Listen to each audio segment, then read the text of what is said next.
The people, they use all the senses, the full capacity of senses. The five senses, as we know them today, were symbolized by the scarab. And when you see the scarab, you are looking at a human skull, divided in three sides, three sections. The front head, symbolized by ancient people as seven openers, 2, 4, 6, 7. That is the front head. And these are the receivers. You see with, you hear with, you taste with, you know, everything. On the left side is the consciousness side, and that is the daily deeds digested every moment you look at things. But the other side is the subconscious side, something you are unable to explain what's going on. It seems clear that the ancients knew about the subconscious mind. They had the power to reach beyond the senses, something we began to be aware of with the writings of Freud and the advent of psychology in the early 1900s. Don't compare people of today like the people of the ancient days. The people of ancient days were healthy. They able to use the senses. We looking at things as a crippled people. We only have 5 senses. We're supposed to have 360 senses. 360, and only 5 is recognized. We got the glands of the sense, but we didn't use it. And any muscles you don't use, it shrinks. Obviously.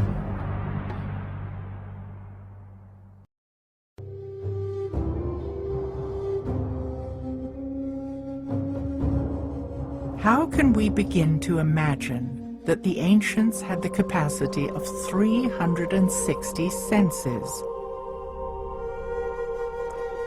Perhaps a metaphor for the full spectrum senses could be a sphere. Is it possible for us to move beyond our 5 senses today? Our 5 familiar senses have been evolved by evolution to connect us to the physical and material realm. But we have, I like to think of it as a secret doorway inside our own minds, which can be opened in altered states of consciousness, through which we may project our consciousness into other realms and dimensions, and those then become accessible to us. Could it be that the ancient Egyptians were accessing supernatural realms through heightened perceptions that came from full spectrum senses? I've come to the conclusion that it's really impossible to understand ancient Egyptian civilization and ancient Egyptian spirituality and religion until you get to grips with the fact that the priests of that religion were deliberately and in a targeted way cultivating altered states of consciousness in order to access the supernatural realm. They know what shamans all over the world still know today, that in the alert, problem-solving state of consciousness that is particularly valued by Western industrial society, you are not going to have supernatural or spiritual experiences of any kind. It doesn't mean that the supernatural and spirit realms are not there, because they are. They are all around us all the time. But our senses cannot tune into that. It seems that the ancients must have been tuned into something that allowed them to build sacred structures using monumental architecture. Today, we consider ourselves to be highly educated, yet engineers are at a loss when they try to build even a small pyramid. Has our system of education diverted us from what was common knowledge in ancient times? There were no schools and universities like what we have today. We've been influenced by this system of teaching. Today we think it's a relative life, that no education, they haven't been to school, and how can they build a pyramid? They don't know figures, how can they do this? But we don't know that the senses we have make the impossible possible. The impossible to us, which based on ignorance, make it possible. Because knowing is a very great power, just to know.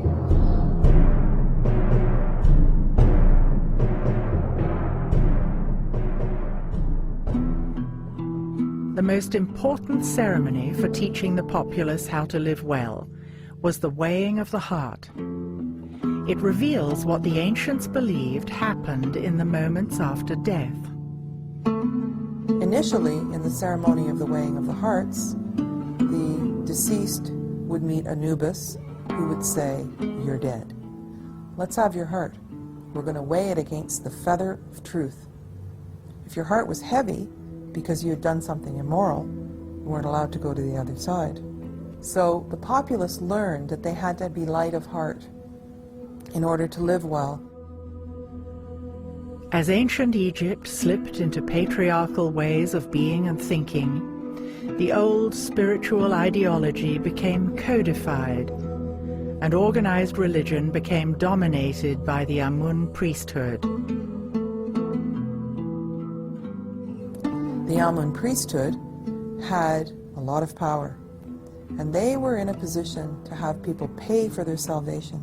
It used to be that your heart was weighed against a feather of truth, but in later pictures of the ceremony of the weighing of the heart, you'll see Horus holding on to the scale, and you could pay the priesthood for Shakti dolls, and the more of them you had, the more likelihood you could buy the lightness of heart instead of being. Well, this is a fundamental change in terms of how to live well. And I think that we still are living in that way. History is written by its victors, and as the patriarchy took hold, much effort was put into suppressing Egypt's matriarchal past. There's a few pharaohs who were erased from the king's list. Hatshepsut was one, Akhenaten was one, and Tutankhamun was another. The legacy of the controversial pharaoh, Akhenaten, was almost lost forever with the complete destruction of the city he and Nefertiti had founded at Amarna. Now, very little was known about Amarna until there was an earthquake, and the pylons at Karnak were filled with these little blocks that had been cut up, and they used them from Amarna to just as filler inside the pylons. So when archaeologists found them and started putting them back together, they realized there was a very large story here. For the ancients, life on Earth mirrored the motion of the stars in the sky. What the ancients did is they would have the capital be at Heliopolis in the north for 2,160 years, and then they would have the capital be at Thebes, which is now Karnak, for that length of time. When Akhenaten came into power in the new kingdom of the 18th dynasty, it was right at the time when things were supposed to shift. During this time, the patriarchy gained momentum, with the Amun priesthood steadily becoming more powerful. Akhenaten happened to have been born at one of these points of return, or beginning. He believed that he was subjugated, like all pharaohs, to a cosmic law, to the law of Mat. What happens up there, they believed was controlling matters on earth. And things happened up there that dictated to Akhenaten that he had to move his base and had to reinstall the original religion. When it came time for Nefertiti and Akhenaten to change the capital, they knew that the Amun priesthood was in power and that they would really fight them on this. If he had moved to Heliopolis, there would have been civil war. If he had stayed in Karnak, he would have not performed what he had to perform to follow the law, the cosmic law. Finally, he settles for a midpoint. So instead of moving the capital back north, they decided to take a point exactly in the middle between the two, and this was Amarna. Art created by artisans in the Amarna period is exquisite and markedly different from the art in other periods. For the first time, Egyptian royal art depicted the pharaoh and his family all together and clearly showing affection for each other. They built this wonderful place, and they had gorgeous palaces, and people were creative. It was peaceful, there were flowers and nature, and people lived a leisurely life. But what it was a return to true spirituality. He ruled with his co-regent, Nefertiti. The feminine was honored. In this transition, Akhenaten and Nefertiti rejected the established religion of the corrupt Amun priesthood. They had a profound respect for solar energy, known as the Aten. And so returning to this was a big threat to the Amun priesthood. And so they plotted to take Amarna down. They eventually brought him down, and they destroyed his city, and they reinstalled the ancient gods, and with all their iconography. Yeah, they simply destroyed everything, every trace of him. If they didn't find the ruins of Akhenaten's temples used as fill, rubble fill in the walls of Karnak, there'd be almost no sign of Akhenaten. Amarna was a peaceful society with great creativity and beauty. Yet scholars in traditional Egyptology continue to portray Pharaoh Akhenaten as a deformed, renegade, heretical leader. But seen as a heretical thing is quite the opposite. The heretics were the priests. He was not heretical. He, in fact, was somebody who was determined to adhere to the divine law. And he went to the cross for it.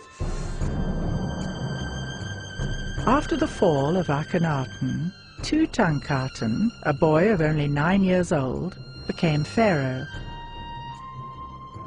Now, because we found Tutankhamun's tomb intact, we know a lot about him and the life that he lived. Now, he was raised at Amarna. Now, some people say that Akhenaten was his father. We don't have DNA tests. We haven't found the mummy of Akhenaten. We don't know that for sure.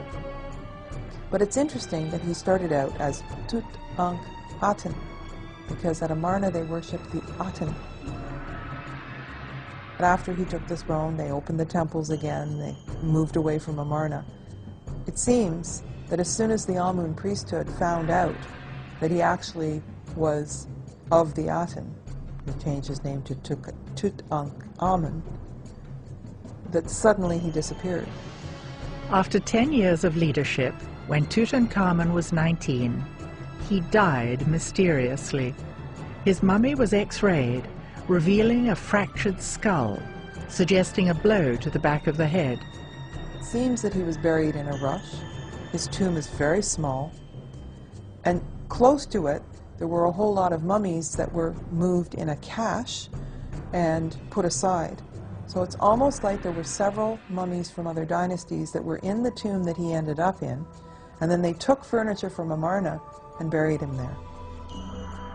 Though the tomb of King Tut left us many clues, his fate remains a mystery. Another casualty of the patriarchal retelling of history is the story of Queen Hatshepsut. Hatshepsut came earlier in the 18th dynasty. She started out by being a queen, and then she became pharaoh. Hatshepsut was a wise and powerful leader who re-established trade networks with Egypt's neighbors, building the prosperity of the 18th dynasty.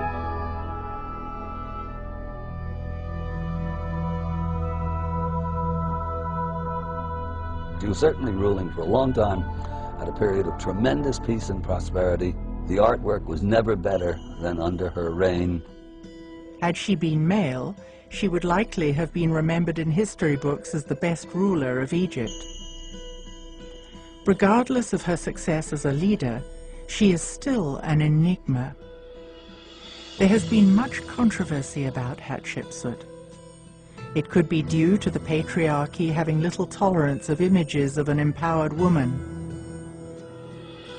No one seems to agree on who the real Hatshepsut was. There have been massive books written on Hatshepsut, and again there are no real conclusions. Obviously Hatshepsut must have been a very able ruler because she stayed there apparently 22 years. But somehow, about 20 years after she passed, her statues were broken and all put into a pit.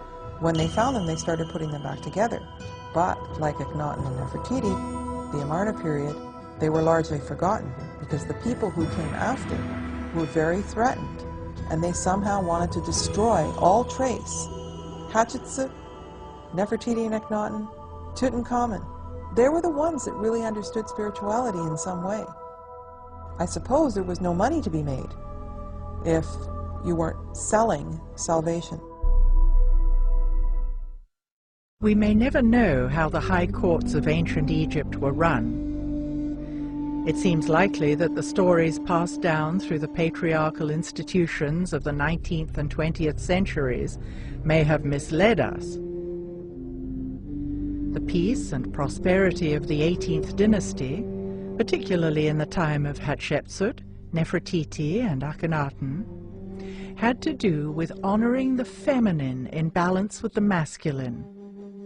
Looking at Egyptian artifacts and frescoes, it is clear that the feminine principle played a prominent role in society and was cherished and revered. The feminine principle was articulated in the concept of a great mother who was central to the ancient Egyptian worldview and was echoed by other world cultures. The Milky Way in the sky is mythologized in various ways, in various traditions, in various cultures around the world. And it's often thought of, almost universally thought of, as a great mother principle, the great cosmic mother in the sky. In ancient Egypt, biology met cosmology, and both were considered sacred. When you look at the cosmology in terms of biology, is describing events that happen inside of a womb. And the womb happens to be the womb of the mother goddess. In both Mayan and ancient Egyptian cosmology, the center of the Milky Way galaxy is where stars are born. Metaphorically, it is the womb of the great cosmic mother, represented as Isis, giving birth. We keep looking at how the ancient Egyptians thought, and everything fed biology and procreation. How we got here, how we came into existence, biology, and then how we left, and how our soul continues to live. And we can see that there aren't really that many symbols that aren't pertaining to balance of the body, mind, and emotions, and to balance between the two hemispheres of the brain. Once we can embrace that, then it's easier to understand the Egyptians. That switch from matriarchy to patriarchy, I think it's the cause of what's on the world now of conflicts and disagreement and showing off power. Yeah. Already, the beginning of the first dynasty of ancient Egypt, Egypt was moving from being matriarchal to coming into more patriarchal ways of being and thinking.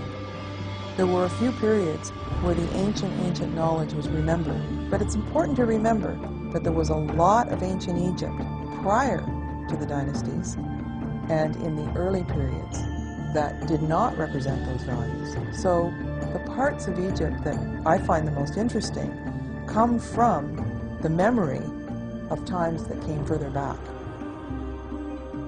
I said many times that healthy people, they got the power, which is unhealthy people haven't got it. And I want you and all my friends and all my beloved to know that you have it. And when you know that, you will work on it to come bring it stronger. As I said before, the senses, just like muscles, if you don't use, it shrink and go.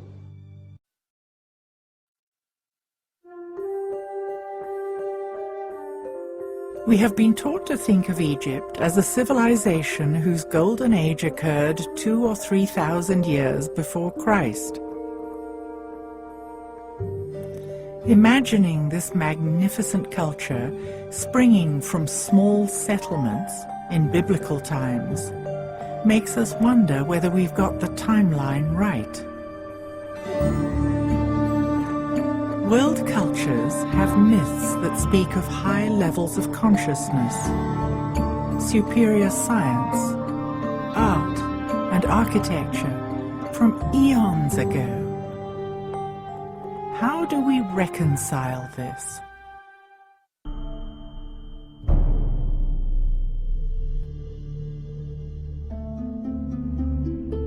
We are trapped in our own concept of time, but many cultures think on a vastly different scale. Science has established that the earliest human remains are about 2.5 million years old. It has shifted our marker back, so that now we are able to conceive of human culture being much, much older. In Indian traditions, and in 30 other cultures, a 26,000-year cycle is accepted. How does that affect the traditional chronology of Egypt, which insists that the pyramids were constructed as recently as 2450 BC? Will this force the issue of rethinking the chronology of ancient Egypt? Every year, authors, scientists, and alternative thinkers come together for the Conference on Precession and Ancient Knowledge. They share ideas about ancient cultures, lost knowledge, and great cycles of time. I started the Conference on Precession and Ancient Knowledge because I wanted to bring together the bright minds in this whole field of alternative history so we can put this very ancient puzzle back together again. Geologists, physicists, engineers, and archaeoastronomers discuss the accepted dating of world history. I'm convinced that there is a misunderstanding about the tenets of Egyptian civilization. And I'm convinced that there is misunderstanding about its datings. To me as a geologist, it's unquestionable that the chronology has to be redone. Knowledge of precession and advanced astronomy existed in extremely distant times. So I think we're looking at a chronology that's far, far older than is accepted. By integrating recent scientific discoveries in different disciplines, they define a new timeline of our past. The Egyptians provided us with concrete evidence that describes political events from a far more distant past than we can imagine. Why has this been overlooked? The Egyptians themselves, in at least one stone tablet, the Palermo stone, and one papyrus, the Turin papyrus, they say that ancient Egypt is much, much older than the Egyptologists think it is. So to dismiss that is, of course, an assumption that contemporary Egyptologists know a lot more about ancient Egyptian history than ancient Egyptians do, which is a form of typical arrogance on the part of the academic community. So why do we consider civilization to be only about 6,000 years old? Is it because of our limited imagination, or is there another reason? Modern scholars tend to minimize the age because it fits better with the current paradigm of history. You know, the current paradigm is 5,000 years ago, man was hunter-gatherer. He had to have writing before he could build large structures or civilizations. He came together to protect himself from other warring parties and things like this. And so, for example, in Corral, Peru, when they found that amazing six-pyramid structure down there, they assumed it was built by the Incas, because that's only 500 years ago, and the Incas built most of South America. Well, when they got this very good carbon dating that shows it's 4,700 years old, it really blows a hole in current history theory. Generally, the academic community is just sort of silent about it right now because they don't have any good ideas with the current theories of history. A cross-disciplinary approach helps us to put hard evidence and theory together to reach a greater understanding. If we consider the data coming from astronomy, geology, astrology, and climatology, we can arrive at new conclusions about the chronology of ancient Egypt. We have two sciences that are playing with it. We have astronomy, we have geology. With the pyramids, we have a much more precise science. They've aligned the monuments. And they have the religious ideas locked to the machinery of the sky and the constellations and the sun and so forth. So we can use that with high precision and arrive at that date. How does this information affect the dating of the Great Pyramid? Was it really built when Egyptologists say it was? The traditional date for the Great Pyramid is about 2550 or so BC, you know, give or take. I mean, people argue about the dates, and some people want to date it down to a particular year. I think that's a precision that's not justified whatsoever. I like to use the metaphor of painting a house. If you painted your house last in 2003, that doesn't mean your house was built in 2003. So I subscribe to the notion that there was probably quite a lot of work done on the Great Pyramid in 2450 BC, but that it probably was built quite a bit earlier than that. There's something very threatening about changing the dates because it takes us out of the patriarchal era. But I think that there was a whole world of Egypt that existed in matriarchal times, and I think the evidence is quite strong for that.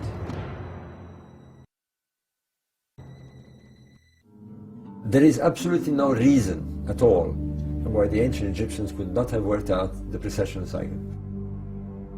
How do we approach the age? Well, you have a variety of methods. When you're looking at an archaeological site, you have what we call the archaeological datings, which means you look at artifacts that you can fit into a chronology. You look at plot charts, stratas, but this can be very deceiving because it requires a lot of interpretation. Nonetheless, these are the methods that is predominantly used in archaeology. The other is carbon dating. Carbon dating is okay up to a point, and it's notoriously misleading if it's been contaminated and so forth. And besides, with many of these places, we do not have carbon datable material. Carbon-14 dating works only on organic materials, but simply touching organic materials contaminates a sample.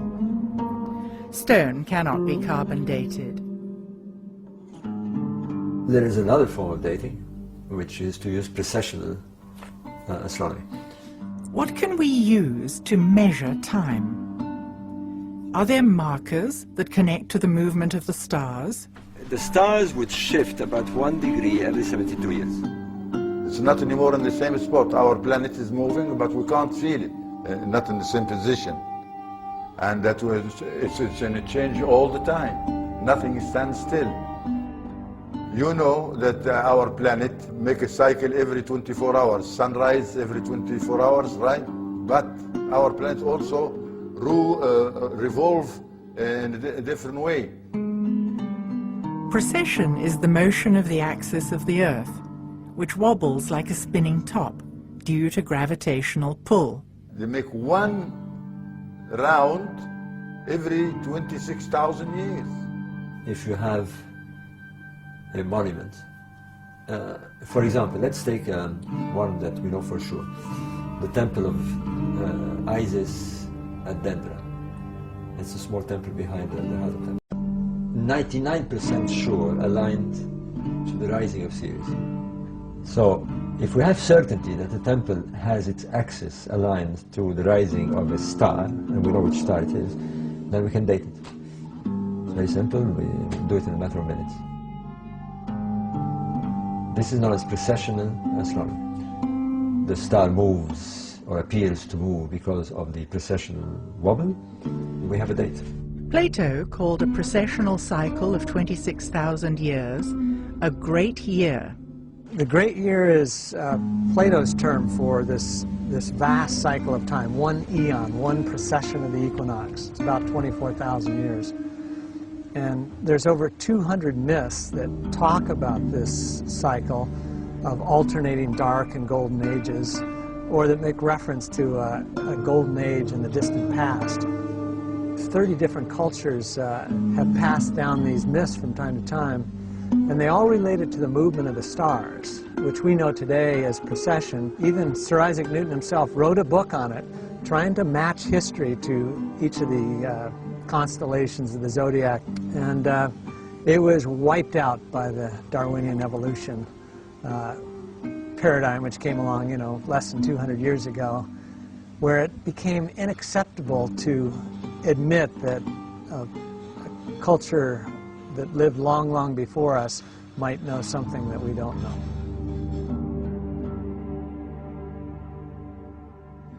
On different continents, cultures have come up with the same ideas. There's a certain science of cycles that's embedded into the world age doctrine of the Maya.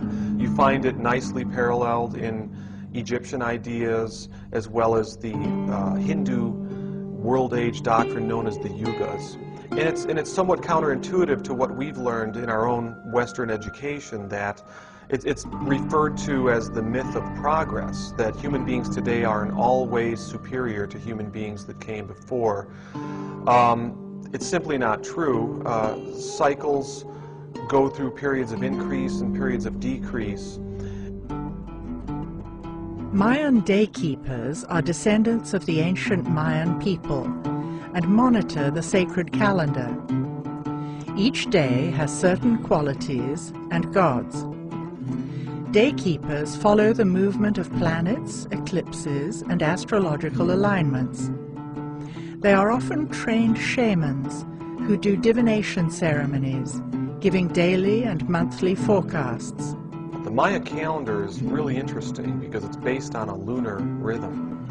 And the core building block of the sacred calendar is this 260-day cycle. Maya daykeepers today will offer as an explanation for this that it corresponds to the human gestation period. It's roughly 9 months. So all human beings share this primal rhythm of unfolding based upon the lunar cycle. And that's a real interesting key to what you might say, the Mayan time philosophy. There are many ways of dividing time: solar cycles, lunar cycles, and larger cycles of time. The Mayans devised their long count calendar, which combines a cycle of 20 named days with another cycle of 13 numbers to produce 260 unique days. Each of the 20 days is linked to a different god in Mayan mythology. The Great Cycle started in 3114 BC and ends in December 2012. Well, the long count calendar is the most interesting calendar that the Maya had devised. This is of great interest in our times because this large cycle in the long count calendar, this period of 13 Baktuns, ends in 2012. So there's a great interest in figuring out why the early Maya skywatchers picked 2012 to end this large cycle of time. The Mayans were excellent calendar makers. They intercorrelated the movements of the moon, the sun, and even Venus to make their calendars very precise. And for some reason, they have their long count calendar, the Baktun, ending here in 2012. So it seems perhaps they're trying to call attention to something. Many people have been talking about 2012 as a turning point. What is the significance of this date? In the years around 2012, the December solstice sun will be lining up with the center of our Milky Way galaxy. This is a rare alignment in the great cycle of the precession of the equinoxes, this 26,000-year cycle. Now, another thing that's interesting about this period of the 13 Baktun cycle that began in 3113 BC and ends in 2012 is its midpoint, 550 BC. This is a time when great world teachers appeared on the stage of history. Pythagoras among the Greeks, the Buddha, Zoroaster among the ancient early Persians. So there's also something to be said for the way that the long count divides up time in a certain way that defines periods in human culture. You know, dawn points, high noon points, and end points.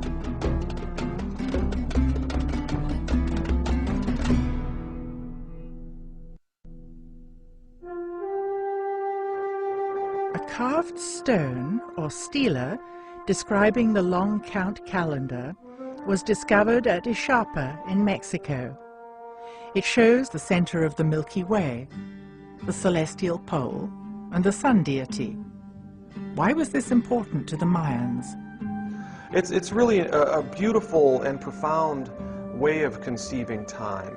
And in my research, as I've looked at Ixapa, the origin place of the 2012 calendar, I've been able to see how the Mayan wisdom, it's not just some provincial belief system of a forgotten people. It actually is like a little doorway that opens up into the great spiritual insights that all of the great traditions share.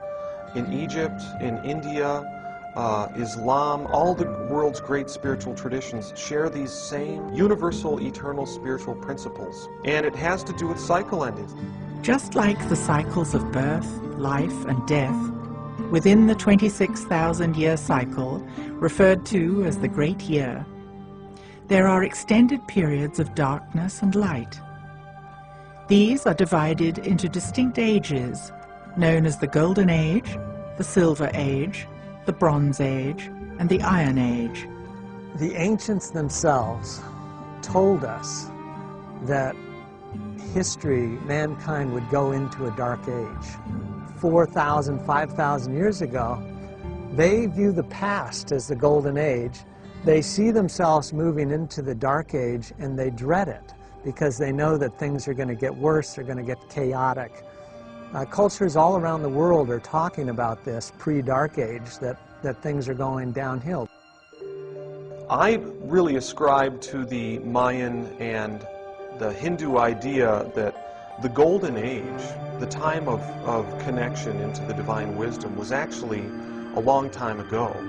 And we've been moving through periods of increasing densification, increasing alienation from the spiritual light.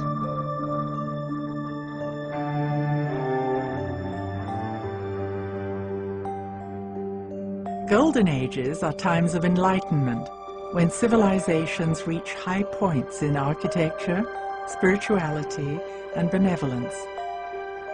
This is considered to decline slightly in the Silver Age, further deteriorating in the Bronze Age, and reaching extreme levels of chaos, corruption, and ignorance in the Iron Age or Dark Age.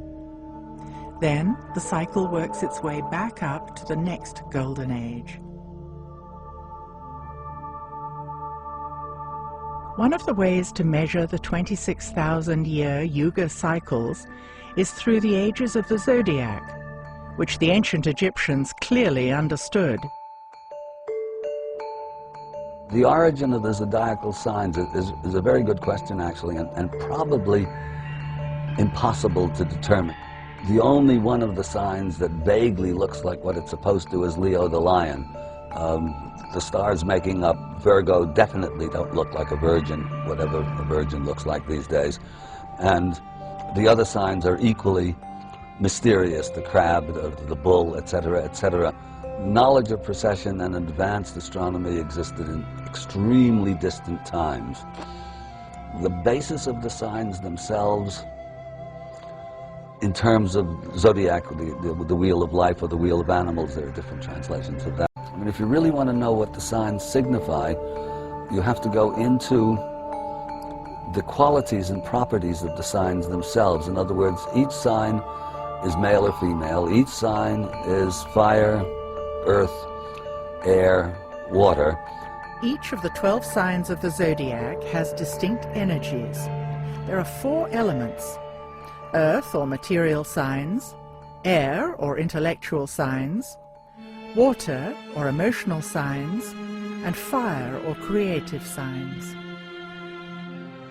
By looking at the 12 zodiacal ages of about 2,000 years each, we can rethink the Egyptians' concepts of time and recreate the chronology.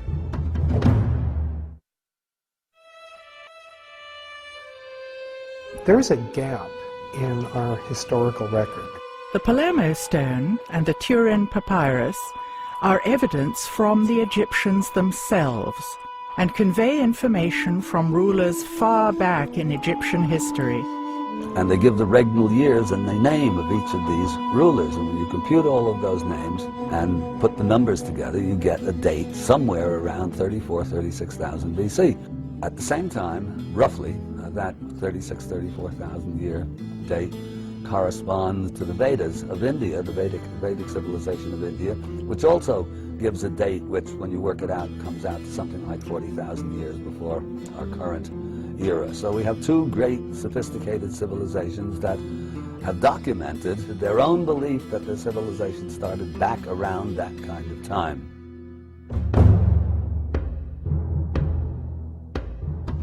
It is interesting to note that this is roughly 1.5 precessional cycles ago, dating back to a previous golden age.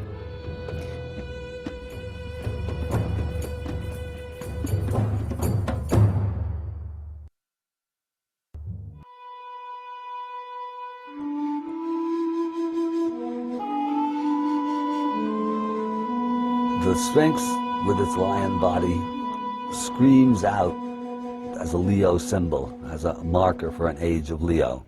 The last age of Leo had its ingress at around 10,500 BC. So that's the date favored by Graham and by Robert Bauval. I'm hesitant to accept that date myself because the last ice age comes to a catastrophic end somewhere around 11,500 BC. I mean, it certainly followed, and this is known, there are the quaternary extinctions. All the mammoths and the woolly rhinoceroses die all over the world. Siberia, which was temperate, becomes tundra and Arctic. North America, which was under a couple of miles of ice sheet, melts, and all that water goes into the sea. The sea rises 300 feet over the course of a couple of thousand years, but in stages, and some of those stages very precipitous, maybe corresponding to the biblical flood and possibly Plato's Atlantis myth. So under these circumstances, which are catastrophic the world over, to me, it seems unlikely that the Sphinx and the pyramids, which presuppose a settled and stable and sophisticated society, could have built those amazing structures under those kinds of conditions. So that leaves anything before 10,500 BC, but I like the idea of the Leo symbolism. So the next age of Leo back is 26,000 years earlier, and that puts it back at around 36,000 BC, which, outrageous as it sounds, by a process of exclusion, turns out to be maybe less outrageous because there are big problems with those other later dates.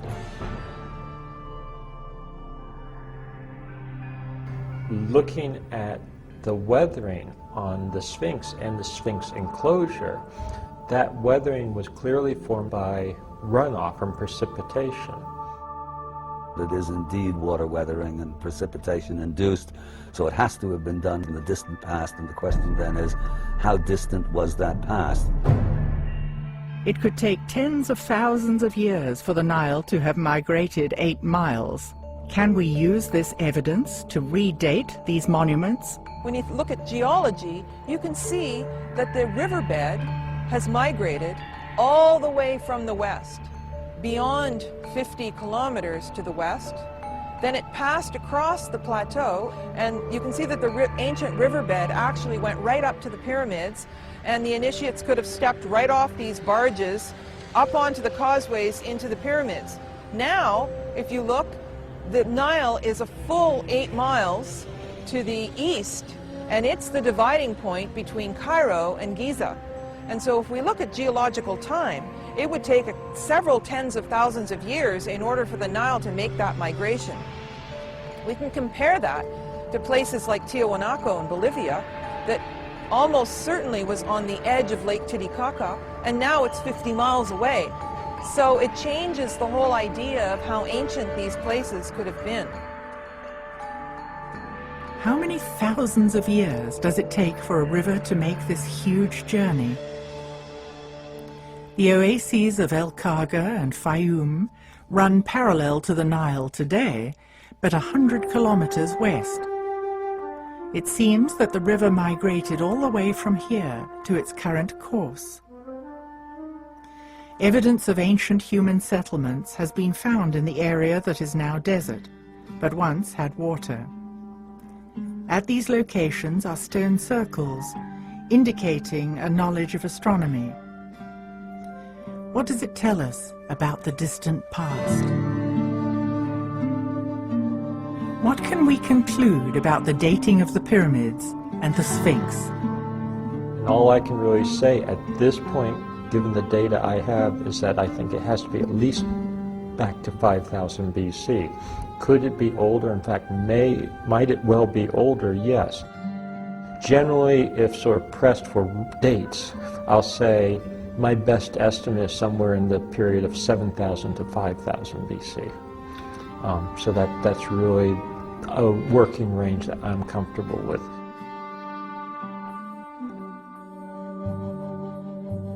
We're also finding elsewhere in Egypt and around the world that other things were happening in that same period, 7,000 to 5,000 approximately BC, that to me puts the Sphinx into a larger regional and global setting, that it's not just an isolated thing. It doesn't seem as isolated as it did 15 years ago when we had less knowledge. You come to tentative conclusions. If more data comes in that seems to indicate something else, I don't ever want to be afraid to change my conclusions or go where the evidence takes me. I'll stick with my extreme 36,000 BC date until proved otherwise, and if proved otherwise, I will change my mind.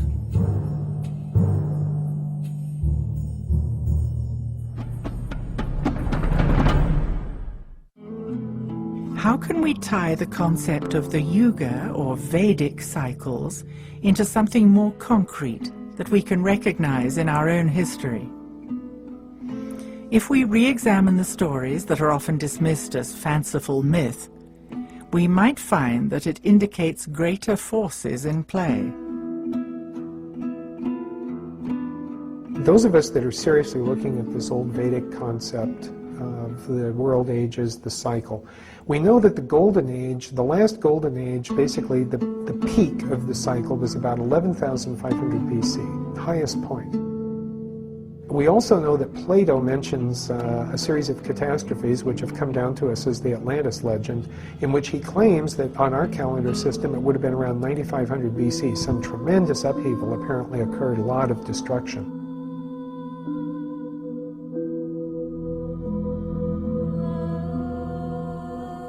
Isn't it also possible that for all of those maybe several thousand years, whatever those catastrophes were so cataclysmic that even with that silver age or golden age consciousness, they weren't fully able to recover? The end of the golden age and the decline into the falling silver age, or what we would refer to as mental age, marked the time at which we were falling out of a state on this planet where the average person had the potential or capability to be in a state, a very high state of awareness. And they were a far more enlightened and benevolent society than we would be able to even imagine now, but they were beginning to lose that almost divine state that exists in the Golden Age. And as they started to descend into the Silver Age, there began to be more of an emphasis on what we would now refer to as sacred sites and sacred structures. You could almost think of them as machines to enhance consciousness or to create an environment where, you might call it altered states of experience, but changes in consciousness, expansion of consciousness. What these were really intended to do, it wasn't so much for the selfish purpose of, for example, boosting up a few individuals. This actually had to do with a much larger global perspective.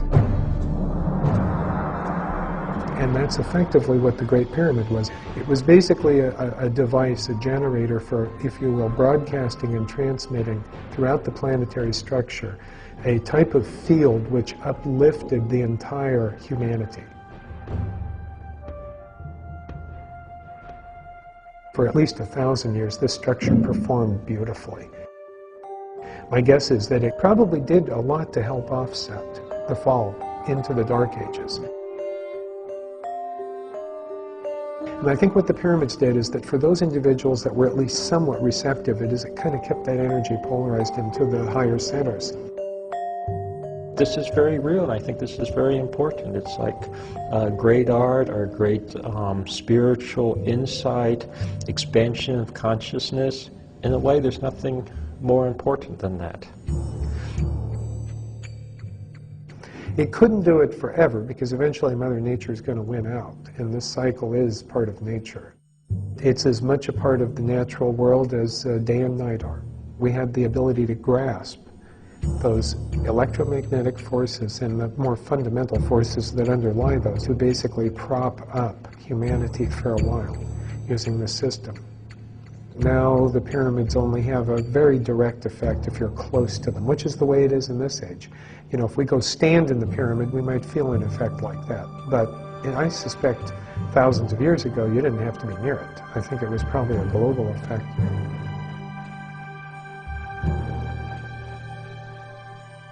The physical structure could only do so much.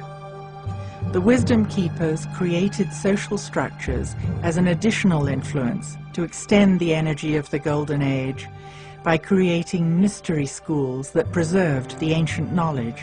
The whole idea of the schools of mystery and the ancient knowledge and preserving those traditions that had come down from those fabulous ages, that was lost. And then eventually it was ridiculed, and then finally it had to go underground because people would either actively burn those texts or, you know, persecute the people who had that belief system. And I think at that point we were in the Dark Ages.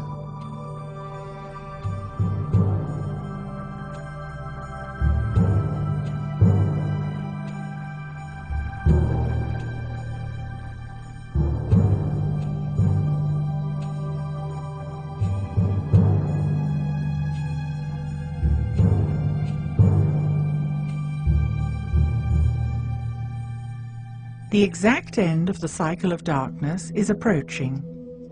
Each winter solstice before 2012, our sun comes into close alignment with the galactic center. This means we are beginning to feel the shift of energy already, even though the exact conjunction is December the 21st, 2012. So all signs point to the interpretation that we are deep into the period of increasing darkness. What happens at the end of that downward trend is a turnabout. And I believe that that's where we are right now in history. The Mayan material for 2012 basically indicates this turnabout point, this point of maximized spiritual darkness. But then in the cycles of time, we turn the corner, and we have an opportunity to open up to the transformational energies that can sweep us into the next cycle.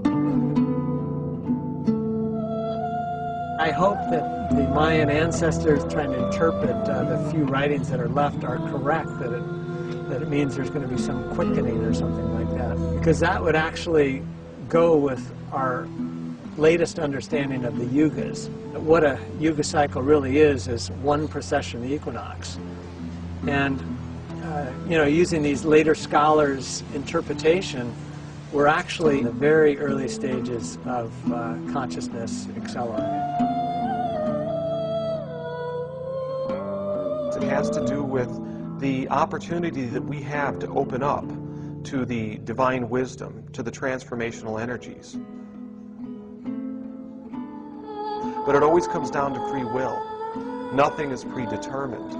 It always comes down to a choice that we all have to close down in fear, succumb to fear, close down, become more limited in our consciousness, or open up to the blessing of the connection to the higher wisdom that is symbolized in the Maya tradition by the galactic center, the womb of the Great Mother, that which can transform and renew.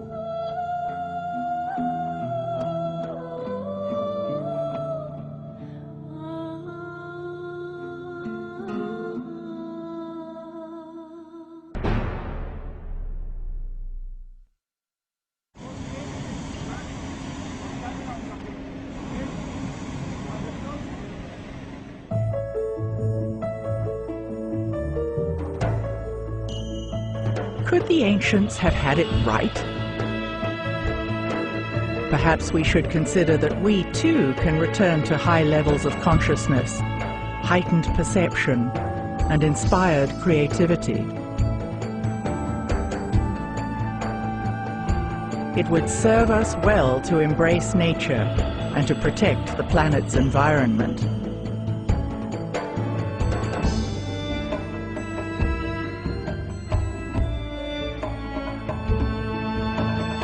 Can we go beyond religious dogma and allow ourselves to imagine what lies beyond death?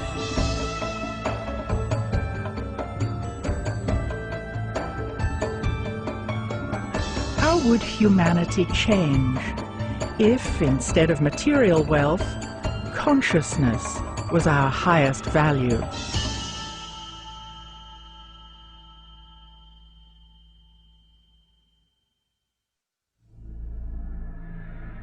The ideas depicted in the Pyramid Code revolutionize accepted beliefs about the purpose and the age of the pyramids and the Sphinx. Clearly not tombs, these ancient structures may have been used to access and transmit a type of energy that affects human consciousness. We have seen concrete evidence of high-level technology with laser-cut crystals, polished black basalt floors, and curious and sophisticated instruments, including those that generated energy from sound and light. Looking at the old riverbed, it seems clear that the Nile has migrated over time, and that it once flowed to the east of the pyramids. The ancient Egyptians built temples using sacred geometry corresponding to cavities in the human body. They had a profound belief in the significance of the stars and how the patterns of the constellations corresponded to our place in the cosmos. They understood large cycles of time, and they kept meticulous records of the motion of the stars and planets. The ancients had a deep respect for the sacred feminine principle and the importance of balancing the sacred masculine and the sacred feminine. From pre-dynastic to dynastic times, the ancients maintained a deep reverence for nature. They were astonishingly creative and artistic. From clues left on temple walls, it seems clear that our Egyptian ancestors accessed altered states of consciousness. Their primary concerns were how we arrived in our earthly bodies, described in terms of biology, and what happened when we left our earthly bodies, described in terms of cosmology. Our ancestors left clues embedded in symbols that had multiple layers of meaning.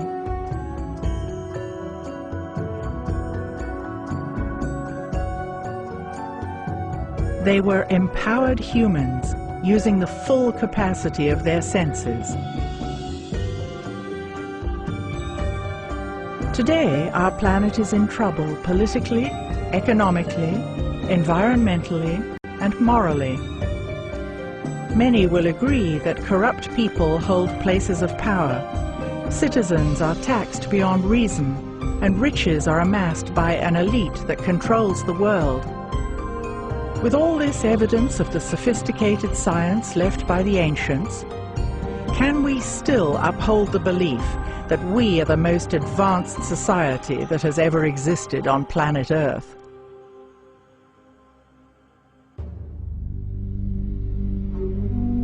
today's test-driven education system effective? Instead of rote memorization of facts, what would happen if today's youth were taught to expand their capacity to know?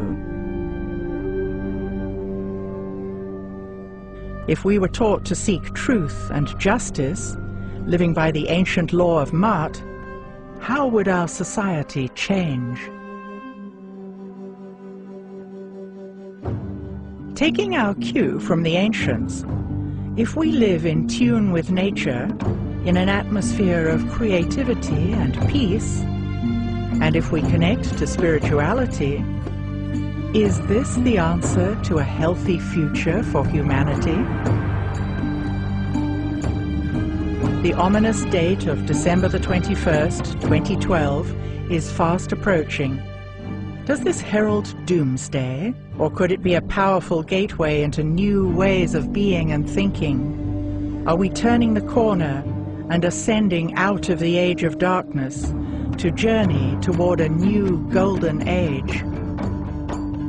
Is it possible that the ancients living in a golden age in the distant past were able to see into future cycles of time? Could they have predicted that humanity would plummet into the depths of collective despair? Could they have predicted that humans would be disempowered, thus losing their connection to spirituality? Did they leave magnificent structures skillfully aligned to the stars and encoded with symbols to act as a trigger for us to wake up now? It seems humanity is at a crucial juncture as we approach 2012. Are we ready to walk forward into a new future? Have we finally cracked the pyramid code? Wake up! We have it. We got it. Just know that we have it. And it works.